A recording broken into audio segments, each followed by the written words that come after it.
अस्सलामुअलैकुम वरहमतुल्लाहि वबरकातुहू। Dear students, कैसे हैं आप सब? उम्मीद है आप सब खैरियत से होंगे। आज का लेसन शुरू करने से पहले दुआ पढ़ लेते हैं। आउज़ु बिल्लाहि मिनश शैतानिर रजीम, बिस्मिल्लाहिर रहमानिर रहीम। रब्बि इश्रह ली सदरी व यस्सिर ली अमरी वहलुल उक़दतम मिन लिसानी यफ़क़हू क़ौली। पहले हमने तफ़हीम पढ़ी थी ना दोस्त सबक की, जिसमें जो है वो स्टार्ट होता है एक दोस्त के बारे में कि वो बहुत अच्छा होता है और अगर हम कोई अच्छा काम करते हैं तो वो खुश होता है, अगर हम कोई बुरा काम करें तो वो हमसे नाराज़ हो जाता है। पढ़ा था ना। और उस दोस्त का नाम क्या था? ज़मीर, कि हमारी अंदर की आवाज़। ठीक है, अब हमने उसी से रिलेटेड एक्सरसाइज करनी है। ठीक है, बुक पेज नंबर 84। प्यारे बच्चों, उम्मीद है आपने सवाल जवाब तो कर लिए होंगे। आज अल्फाज जुमले देखने हैं। बेहतरीन, पहला लफ्ज़ क्या है? बेहतरीन। बेहतरीन का मतलब होता है बेस्ट। ठीक है, बेहतरीन का जुमला बनाए। शाबाश, बना लिया? मेरे माइंड में भी है बेहतरीन। कुरान मजीद बेहतरीन किताब है। अब जो आपके माइंड में जो आया आपने अपनी कॉपी पे वो लिख लेना है। ठीक है, अगला लफ्ज़ है इत्मीनान। आपके माइंड में इत्मीनान का जुमला क्या है? इत्मीनान का मतलब होता है सुकून। ठीक है, सोचें। शाबाश, इत्मीनान का जुमला मेरे माइंड में भी आया है एक कि मुझे अम्मी को देखकर इत्मीनान हो गया। अगला लफ्ज़ है दुगनी। दुगनी का मतलब होता है कि पहले से ज़्यादा। ठीक है, दुगनी का मेरे माइंड में भी जुमला आया है कि कुछ अरसे से पाक फौज दुगनी हो गई है। ठीक है, अगला है अंदाज़ा। अंदाज़ा का मतलब होता है आइडिया लगाना, कि हमें देख के किसी चीज़ को आइडिया हो कि हाँ भाई इसका ये हो सकता है, या मेरे अंदाज़े में ये बात ऐसे हो सकती है, या मेरे अंदाज़े में जो है वो ये बात ठीक है, या मेरा अंदाज़ा है कि ये बात तुम जो कर रहे हो बिल्कुल ठीक नहीं कर रहे। ठीक है, अंदाज़ा कहते हैं कि आइडिया लगाने को।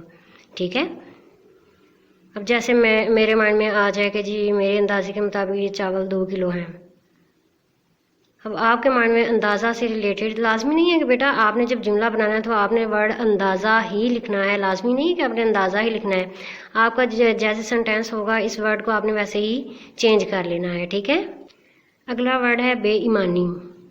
बेईमानी का मतलब होता है धोखा देना या दगाबाजी होता है। ठीक है, मेरे माइंड में जो बेईमानी का आ रहा है वो ये है कि हमें किसी भी काम में बेईमानी नहीं करनी चाहिए। अगला है हैसियत। हैसियत का मतलब होता है अहमियत।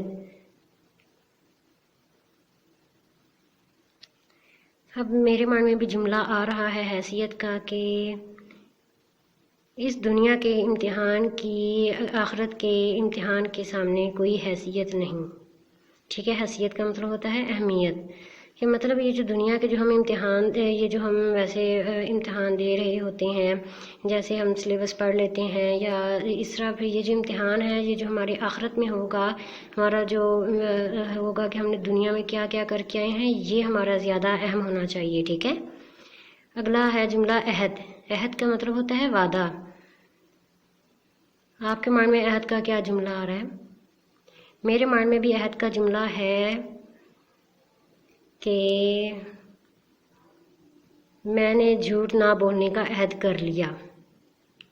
अब आपको जो जुमले हैं ना, ये जुमले आपके माइंड में जो जुमले आएंगे वो आपने अपनी नोटबुक पर लिखने हैं।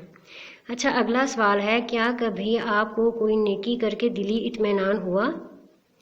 यकीनन अक्सर होता होगा। कोई एक वाक़या मुख्तसरन लिखिए। इसका मतलब है कि कोई आपने अच्छा काम किया हो या किसी के साथ आपने कोई अच्छा काम किया हो, तो वो क्या कोई आपको कुछ याद है कि कोई आपने अच्छा काम किया हो फिर आपको दिली सुकून मिला हो, क्या बहुत ज़्यादा रिलैक्स हो गए हों? तो वो कभी ऐसा हुआ हो, कोई कभी हुआ हो, या अक्सर होता है कि ज़्यादा हमारे साथ होता है ऐसे कि हम कोई भी अच्छा काम करते हैं हमें बहुत ज़्यादा दिली सुकून होता है। उसमें से कोई भी अगर आपने अच्छा काम किया है तो आपको भी दिली सुकून हुआ है, आपने वो जो वाक़या है ना वो आपने मुख्तसर करके लिखना है। ठीक है, अच्छा, ये जो चैप्टर था ना, ये देखें दोस्त, ये नसर पारा भी इसे कह लेंगे। ठीक है, कि ये नसर पारा होता है। तो इसमें क्या था कि इसमें जो हम स्टार्ट लिया था उसमें तजस्सुस था कि कौन सा ऐसा दोस्त होगा, कौन सा दोस्त होगा। तो हमें एंड में पता चलता है ये तो हमारे अंदर की आवाज़ थी, ये तो हमारा ज़मीर था जो हमारा बेहतरीन दोस्त है। ठीक है। अच्छा, आपने भी एक नसर पारा लिखना है जिसमें जो है वो आपको मालूम हो कि आप किस बारे में बात कर रही हैं, और आपने ऐसा नसर पारा लिखना है कि वो स्टार्ट जब लेना है तो तजस्सुस हो कि इसमें क्या बात चल रही है। ठीक है। फिर एंड में पता चले कि ये बात किससे रिलेटेड है।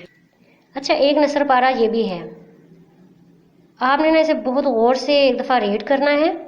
देखें कि स्टार्ट जब इसका लिया है तो तजस्सुस है कि ये क्या होगा एंड में, कि ये किसके बारे में बात हो रही है। फिर एंड में हमें पता चलता है ये किस बारे में बात हो रही है। ठीक है। आपने भी जो नसर पारा लिखना है, आप किसी भी शख्सियत, अपनी पसंदीदा शख्सियत के बारे में लिख लें, या किसी भी टॉपिक पे आप लिख सकते हैं नसर पारा। ठीक है। उसमें ये होना चाहिए कि स्टार्ट में तजस्सुस हो, कि सस्पेंस हो कि ये किस बारे में बात हो रही है। ठीक है। अब आपने ये अच्छा सा नसर पारा लिखना है, ये रीड कर लें। अल्लाह हाफिज़ क्लास।